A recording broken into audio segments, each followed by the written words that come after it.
Hi students, this is Govindraj from Tripur. Welcome to our video. அன்பான மாணவ மாணவிகளே, இன்னைக்கு நம்மளுடைய சேனல் ஜிஆர் சக்ஸஸ் எஸ்டிஸில் 12th standard English most important paragraph தான் பார்க்க போகிறோம். இந்த பேராகிராஃப் பார்த்தீங்கன்னா லாஸ்ட் யூனிட்டோட paragraph on the rule of the road. So இந்த பேராகிராஃப் ரொம்ப சிம்பிளாக படிக்கலாம். ஸோ ஏன்னா இதில் பார்த்தீங்கன்னா 2 ways, தட் மீன்ஸ் பார்த்தீங்கன்னா கிஃப்டட் ஸ்டூடெண்ட்டுக்கான பேராகிராஃபும் அதே மாதிரி லேட் ப்ளூமர்ஸ் படிக்க முடியாத ஸ்டூடெண்ட்டுக்கு ரொம்ப சிம்பிளான பாயிண்ட்ஸ் கொடுத்துருக்கோம். ஸோ சம்மரியாகவே கொடுத்துருக்கோம். இந்த பேராகிராஃப் ரொம்ப முக்கியமான பேராகிராஃப். எப்பவுமே நீங்கள் எந்த லெசன், அதாவது எந்த சப்ஜெக்ட் படித்தாலும் லாஸ்ட்டாக இருக்க லெசன் நல்லா கோத்ரூ பண்ணிங்கன்னு சொல்லணும். அதாவது மற்ற லெசனை படிக்கிறது லாஸ்ட் லெசன் நல்லா கோத்ரூ பண்ணுன்னு சொல்லணும். ஸோ இந்த பேராகிராஃப் இந்த வருஷம் பப்ளிக்கில் கரெக்டாக எக்ஸ்பெக்ட் பண்ணக்கூடிய பேராகிராஃப் தான். ஷூராக இந்த பேராகிராஃப் ரொம்ப யூஸ்ஃபுல்லாக இருக்கும். ஸோ ஆல்ரெடி நம்மளுடைய சேனல் ஜிஆர் சக்ஸஸ் எஸ்டிசியில் பொறுத்த வரைக்கும் 12th ஸ்டாண்டர்ட் இங்கிலீஷ்க்கு எல்லா லெசனுக்குமே பேராகிராஃப் பாயிண்ட் தொடர்ந்து அப்லோட் பண்ணிட்டு தான் இருக்கும். ஸோ அதுக்கான பிளேலிஸ்ட்லையும் கொடுத்துருக்கோம். அந்த பிளேலிஸ்ட்டில் ஜஸ்ட் நீங்கள் செக் பண்ணிங்களா போதும், உங்களுக்கு எந்த யூனிட் பேராகிராஃப் வேணுமோ அதை ஜஸ்ட் கிளிக் பண்ணி யூஸ் பண்ணிக்கலாம். ரொம்ப சிம்பிளான பாயிண்ட் தான் கொடுத்துருப்போம். ஸோ இந்த பேராகிராஃப் யூனிட் 6ஓட பேராகிராஃப் தான். ஸோ ஃபஸ்ட்டு நம்ம பார்த்தீங்கன்னா நீங்கள் எந்த கைடெலாம் படிக்கலாம். ஸோ கண்டென்ட்டு சரியாக இருந்தால் போதும், ஈஸியாக நீங்கள் ஃபுல் மார்க் எடுக்கலாம். இந்த யூனிட்டோட பேராகிராஃப் நிறைய பேர் கேட்டிருந்தீங்க. ஸோ உங்களுக்காகவே அப்லோட் பண்ணுறோம். ஃபஸ்ட்டு நீங்கள் டாபிக் அப்படின்னு போட்டு என்ன அப்படின்னா அந்த ரூல் ஆஃப் த ரோட், அதுக்கப்புறம் ஆத்தர் ஏஜி கார்னர் அவர் தான் எழுது. அதுக்கு ஜென்ரல், இதோட general liberty is a social contract compare பண்ணக்கூடிய தீம் பார்த்தீங்கன்னா பர்சனல் லிபர்ட்டி வர்சஸ் சோசியல். இதை எழுதிட்டு மென்ஷன், ஏன்னா கேரக்டர்னு சில பெருசாக எதுவும் கிடையாது. ஸோ அப்போ அந்த கண்டென்ட்டை முதல் எழுதிட்டீங்கன்னாவே ஸோ இதில் மேக்ஸிமம் உங்களுக்கு ஃபுல் மார்க் கிடைக்க நிறைய சான்சஸ் இருக்குது. அதுக்கப்புறம் ஃபஸ்ட்டு பார்த்தீங்கன்னா இன்ட்ரோ கொடுத்துருங்க, இன்ட்ரடக்ஷன் போட்டுங்க.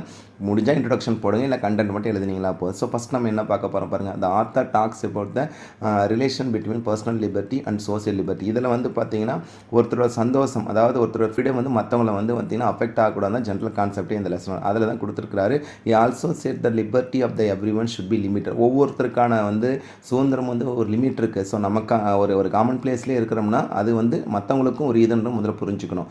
the author details once limits of liberty. ஒவ்வொருத்தரோட லிமிட் என்ன, அவங்களோட சுதந்திரத்தோட எல்லை என்னன்னு சொல்லியிருக்கா. Liberty is not a personal affair. இது நம்ம சார்ந்த முடி எல்லாரும் it is a social contract compare பண்ணுறோம். Let us see in detail. So இந்த ஜென்ரலாக சொல்லிவிட்டு அதுக்கப்புறம் நம்ம என்னெல்லாம் பார்க்க போகிறோம்னு சொல்லி இந்த பாயிண்ட் பார்க்க போகிறோம். ஸோ இந்த லெசன் முழுக்க சொல்லக்கூடியது என்னென்னா, ஒரு காமன் பிளேஸில் இருக்கிறோம்னா அது நமக்கு மட்டும் ஒரு இதல்ல. ஸோ எல்லாருக்குமே ஒரு இதுன்னு முதல்ல புரிஞ்சுக்கிட்டோம்னா இந்த லெசன் ரொம்ப சூப்பராக எழுதலாம். ரொம்ப மற்ற லெசனோட இது ரொம்ப எளிமையாக தான் இருக்கும். கண்டென்ட்டை பேஸ் பண்ணி தான் நம்ம பார்க்க போகிறோம். அடுத்தது நம்ம என்ன ஒவ்வொரு சைட் ரீடிங்கை பார்க்க போகிறோம். ஸோ நீங்கள் சைட் ரீடிங் எப்படினாலும் பண்ணலாம். ஆனால் நம்ம ஒரு ஜென்ரலாக கிரியேட் பண்ணி ஜென்ரல் கான்செப்ட், அதாவது இந்த கண்டென்ட்டோட ஜென்ரல் கான்செப்ட் என்ன சொல்ல வருது. ஸோ அப்படின்னு பார்க்கும்போது ஃபஸ்ட்டு ஆத்தர் என்ன சொல்கிறாங்க. இந்த author points out that policeman is not a symbol of tyranny. That means பார்த்தீங்கன்னா நம்ம ஒரு காமன் பிளேஸில் இருக்கணும்னா நம்மளை கண்ட்ரோல் பண்ணுறதுக்கு போலீஸ் தான் வரணும். ஸோ போலீஸ் சொல்கிறது அதுக்கு பட் லிபர்ட்டி, அந்த சுதந்திரம் இருக்கணும். A lady thought it is a liberty to walk down the middle of the street. இங்கே தான் இந்த பிரச்சனையே ஸ்டார்ட் ஆகும். ஸோ ஒரு ஸ்ட்ரீட்டில் பார்த்திங்கன்னா நம்ம ஒரு சிலர் நம்ம வண்டி ஓட்டி போகும்போது போகணும், நடுவில் நடந்து விட ஆறு அடித்தாலும் கேட்க மாட்டோம். ஸோ அப்படி இருக்கக்கூடிய, ஏன்னா இது எங்களோட ரோடு அப்படி கிடையாது, மற்றவங்களுக்கு எல்லாருக்குமே காமன் பிளேஸ் தான். She does not consider others, மற்றவங்களோட சந்தோஷத்தை கன்சிடர் பண்ணலை. She causes a great confusion இந்த டிராஃபிக். அதனாலே ஒரு பெரிய பிரச்சனை உருவாக்குவாங்க. The old lady's action create discomfort to the passers. மற்றவங்களுக்கு பிரச்சனை இருக்கும். ஒரு எக்ஸாம்பிள், நம்ம ரோட்டில் நடக்க போகும்போது சரி, அல்லது வண்டியில் போகும்போது சரி, முதல்ல பார்த்தீங்கன்னா டிராஃபிக் சிக்னலும் முதல்ல ஃபாலோ பண்ணணும். ஸோ ஒரு 2 minutes 3 minutes இருக்குன்னா ஜஸ்ட் வேகமாக போனால் ஸோ நின்று போகணுன்றது கான்செப்ட். அப்போ she is not worried about the liberty of மற்றவங்கள பற்றி கவலைப்படாது. இதான் ஜென்ரலாக பிரச்சனைக்கான காரணம். அடுத்து மெயின் கான்செப்ட் என்ன சொல்கிறாங்கன்னா, ஃப்ரீடம் மீன்ஸ் அக்னாலேஜிங் அதர்ஸ். அதாவது சுதந்திரம் மற்றவங்களோட சுதந்திரத்துக்கும் நம்ம மதிப்பு கொடுக்கணும், நமக்கு மட்டுமே ஒரு இதுவும் கிடையாது. அதுதான் சொல்கிறாங்க. Personal liberty is not more important than public liberty. எல்லாருக்குமான இடம் தான் இந்த உலகம், அது புரிஞ்சுக்கணும், பிரச்சனையே கிடையாது. Individual liberty should not affect the public liberty. அதாவது நம்ம ஒவ்வொருத்தரோட சுதந்திரம் மற்றவங்களோட பாதிக்கக்கூடாது. It should not touch others peoples. மற்றவங்களோட சுதந்திரத்தை போய் டச் பண்ணுற மாதிரி இருக்கேன். There are lots of people இந்த வேர்ல்டு. நிறைய மனிதர்கள் இருக்கிறாங்க, எல்லாருக்குமே சுதந்திரம் என்பது உரியது தான்.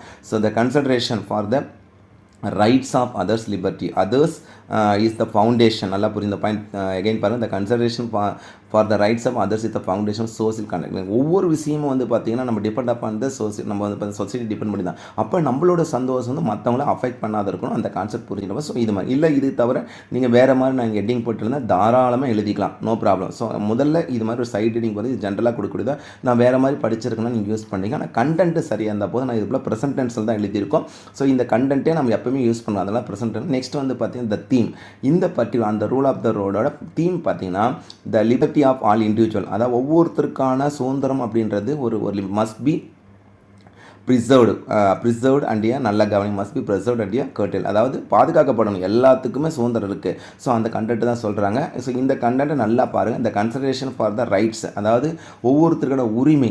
அப்போ அதர்ஸ் இஸ் த, நல்லா பாருங்கள், அதர்ஸ் இஸ் த ஃபவுண்டேஷன். அது ரொம்ப ரொம்ப முக்கியமானது. Foundation of the social conduct, அது ரொம்ப ரொம்ப முக்கியமானது. நம்ம அதை புரிஞ்சுக்கணும். இந்த சொசைட்டியில் வாழும்போது எல்லாருக்குமே அந்த சுதந்திரத்துக்கான உரிமை இருக்குன்னு சொல்லுது. The meaning of freedom is ரொம்ப முக்கியமானது. ஒரு சிலர்லாம் சுதந்திரம்னா என்னன்னு தெரியாதே வந்து பார்த்து இது பண்ணுவாங்க. நம்ம மட்டும் தான் சுதந்திரமாக இருக்கணும், மற்றவங்க எப்படி போனால் என்ன, அப்படி இருக்கக்கூடாது. The meaning of freedom is independence, அதாவது இண்டிபெண்ட்டாக இருக்கணும். அது இண்டிபெண்டன்ட் வந்து மற்றவங்க அஃபெக்ட் ஆகக்கூடாது. It means to act and speak freely, சந்தோஷமாக பேசுகிறோம், ஆக்ட் பண்ணுறோம், எல்லாமே ஓகே தான். ஆனால் affect year freedom means responsibility. ரொம்ப இந்த பாயிண்ட் அண்டர்லைன் பண்ணி காட்டுங்க. ஸோ ஃப்ரீடம் அப்படின்னு மீனும் இந்த கண்டென்ட் ரெஸ்பான்ஸ், நமக்கான ரெஸ்பான்சிபிள், நம்ம வந்து டேக் கேர் பண்ணிக்கணும். Responsible person will never touch other. அதாவது எங்கேயோ ஒரு காமன் பிளேஸில் ஒர்க் பண்ணுறோம், அல்லது வந்து ஒரு மீட்டிங் அட்டன் பண்ணுறோம் அப்படின்னும் போது வந்துன்னா எல்லாருக்குமே சேர் போட்டிருக்காங்க, நாமளே ஒரு சிலர் எடுத்துகிட்டு வந்து எல்லா சேரையும் யூஸ் பண்ணலாம். ஸோ நம்ம அடுத்தவங்களோட லிபர்ட்டி இம்பார்ட்டன்ட் கொடுக்கணும், அதான் சொல்ல வராங்க. Responsible person will never touch others people's liberty, அடுத்தவங்களோட சுதந்திரத்தில் தலையிட மாட்டாங்க. We have to adjust our freedom to others, மற்றவங்களுக்காக நம்மளும் கொஞ்சம் அட்ஜஸ்ட் பண்ணி தான் போகணும். But the common man thinks that the must be free to do. ஆனால் ஒரு சிலர் நினைப்பாங்க, நான் சுதந்திரமாக எந்த வேலையினாலும் செய்யணும் அப்படி நினச்சிருந்தா நமக்கு சுதந்திரமே கிடைச்சிருக்கா. ஸோ அது மாதிரி புரிஞ்சுக்கேன்.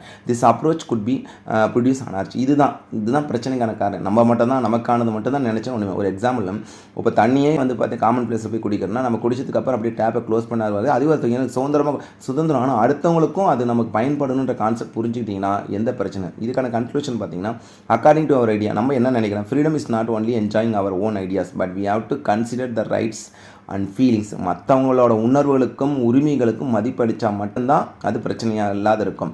அகைன் பாருங்கள், according to our idea freedom is not only enjoying our own ideas but we have to consider the rights and feeling of people around. நம்மளை சுற்றி இருக்கிறவங்களையும் கன்சிடர் பண்ணணும். We can sweeten our life journey by cultivating the, ரொம்ப முக்கியமான point இந்த point.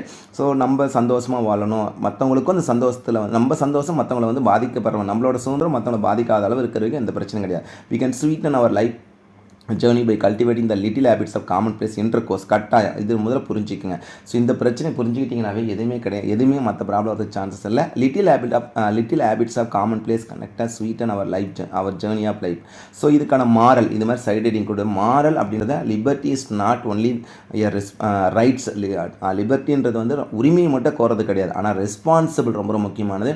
Liberty is not only rights but also responsibility.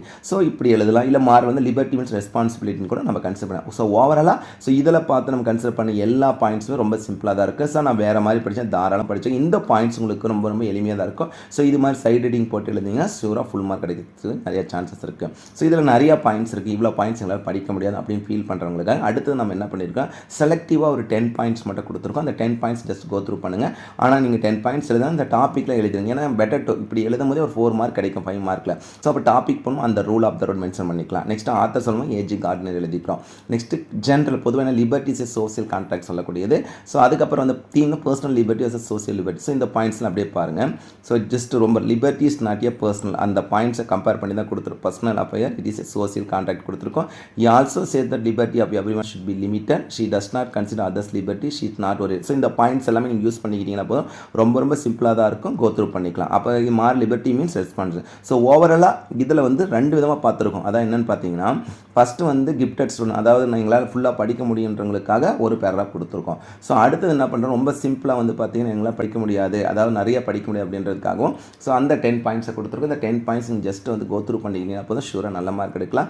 So நான் திருப்பி சொல்லக்கூடியது, நீங்கள் எந்த கைட்னாலும் படிக்கலாம், எந்த டெக்ஸ்ட்னாலும் யூஸ் பண்ணிக்கலாம், ஆனால் கண்டென்ட் சரியாக இருந்தாவே போதும், நீங்கள் பப்ளிக்கில் ஃபுல் மார்க் எடுக்கலாம்.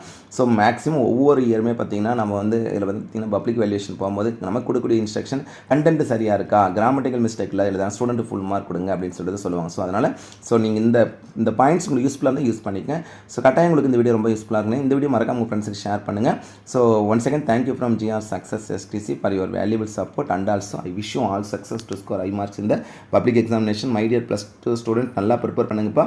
நம்மளுடைய சேனல் வந்து பார்த்தீங்கன்னா உங்களுக்கு பப்ளிக் எக்ஸாம் அப்போ எல்லா சப்ஜெக்ட்டுக்கான கொஸ்டின்ஸ் வந்து தொடர்ந்து நம்ம அப்லோட் பண்ண போகிறோம். ஸோ கீப் ஆன் வாட்சிங் our channel GR success STC. Okay, thank you, bye.